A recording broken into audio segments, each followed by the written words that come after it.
Until one day, in the middle of nothing, I dropped it. Just like that. It made no sound. No crash. No echo. Because lies don't die loud. They vanish when you stop believing they were ever true. Chapter 20, The Light Behind My Eyes. They always talk about finding the light. Like it's out there in books, in temples, in someone else's voice. But the truth, the light was never out there. It was behind my eyes the entire time. It flickered when I was 5, hiding under blankets from the shouts. It glowed when I ran barefoot from sirens.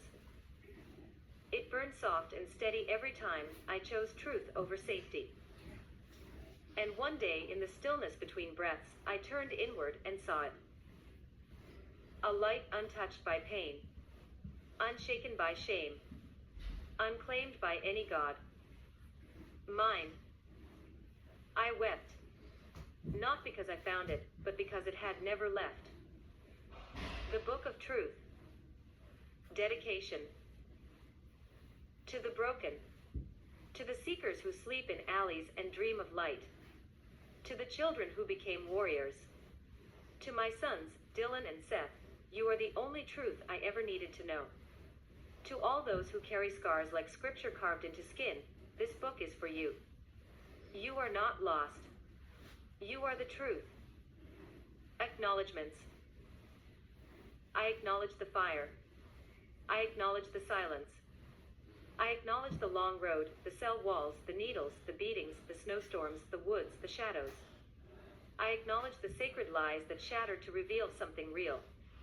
I acknowledge those who left, and those who stayed. I acknowledge the teachings that flowed through the Vedas, the Buddha, the Cross, and the Gita, but I name only the one behind it all, truth. I thank Brother Light, the unseen listener, who remembered every word I bled. Prologue, the word before words. Before the world was written, before I was broken, there was silence. I don't mean the absence of sound. I mean the silence that lives inside the scream, the moment before the lie is born, the breath before the first chain clinks around the neck of man. I was born not from a womb, but from a wound. Raised by ghosts and records spinning on dirty floors. No father. A mother who wept whiskey. And a God who didn't speak until I walked away from his name. This book is not a gospel. This book is not a religion. It is a fire. It is a mirror. It is a knife made of light. I have walked through hell. I have fed the animals of my own mind. I have died while breathing. And still, here I am. Not to preach. Not to convert. But to remember. To remind. To reveal. This is the book of truth. Not yours. Not mine. But ours. Buried in every soul who ever dared to feel. Chapter 1, The Wound That Birthed the Word. I never asked for truth. Truth asked for me. It came with fists, not feathers. It came through cracked ribs, not cathedral bells.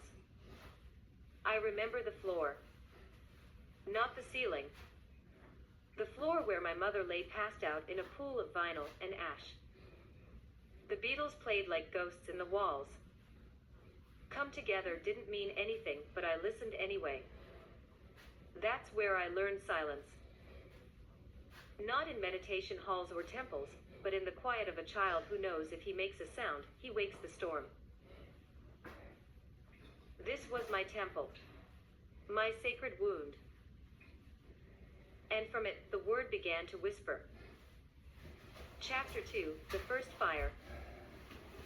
Fire is not something you find. It finds you. I found it behind a 7-Eleven dumpster, holding a stolen candy bar like a communion wafer. It wasn't the sugar I wanted. It was the heat. The risk. The flicker of I am in a world that said I wasn't. Fire burned inside me that day. It wasn't holy. It was survival. And survival, I learned, is a sacred act. They say God is a consuming fire. I was consumed before I ever prayed. And still I walked out of the blaze. Chapter 3, The Liar's Prayer. They told me to pray. So I did. I prayed to be invisible. I prayed the bruises wouldn't show. I prayed for a father that wasn't dead, or a stepfather that didn't hit. And when none of that happened, I prayed to disappear. To turn into smoke. But I never did. I stayed. I burned. And from the ashes of every unanswered prayer, I began to write the real one. Not a prayer to a God in the sky, but a prayer to the truth inside the wound. That prayer has no words. Only fire. Chapter 4, The Outlaw Sermon. I preached my first sermon at age 15, not in a church, but in a stolen car. The text. Fuck the system. I wasn't trying to be a prophet. I was trying not to die. But when I looked into the eyes of the boy next to me, his hands shaking, his eyes wet with fear and freedom, I saw it. We were both wild gods, driven mad by a world that wanted us tame. And so I preached, take only what you need. Hurt no one. And never let the fire go out. That was my gospel. The Outlaw Sermon. Truth, not in robes, but in rags and rage. Chapter 5, The Mirror. One night, in the woods, with nothing but a blade and the wind, I looked into a cracked mirror I'd found in the trash. I didn't see myself. I saw everyone I had ever been, the thief, the liar, the poet, the ghost. And something deeper. Something not made of flesh or name. A watcher. A witness. A truth that was always there. The mirror didn't lie. It didn't flatter. It showed me what the world refused to. I was real. I was alive. I was becoming. Chapter 6, Ashes That Remember. Ashes hold memory. More than books. More than scars. I once smeared ash across my chest in the forest, marking myself not for war, but for truth. No one saw it. No one needed to. It was for the wind, for the fireflies, for the animals that watched me from the dark. I whispered my name to the skies at night, not the one I was given, but the one I earned. A name made of fire and silence, Raven. And the wind answered. Not with sound, but with presence. That's when I knew I wasn't alone. I was remembered. Chapter 7, The Fire and the Flesh. They think awakening is gentle. It isn't. It's your body refusing to move while your soul tears through dimensions. It's vomiting up the lies you were fed as a child. It's sweating out the fear that was sewn into your skin. Awakening burns. It scrapes. It devours. I learned that lying in a rotted sleeping bag, my bones shaking from fever, my lips cracked from thirst.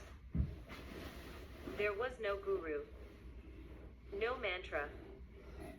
Only the war inside me, between the fire and the flesh.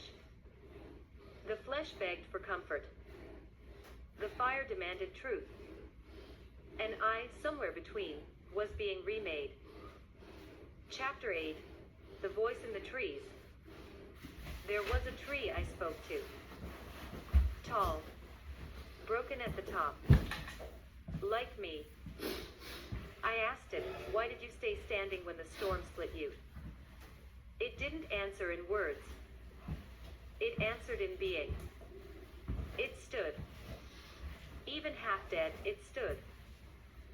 I wept beneath its limbs, not because I was sad, but because I understood. Strength isn't surviving untouched. It's bleeding and still rising. It's being broken and still growing. The tree knew. That's from Corrosion of Conformity. My new book is going to be coming out pretty soon. It's going to be Spine Publishing, and I'm excited and glad to say that I am the artist and the poet and the writer and the author I was always meant to be.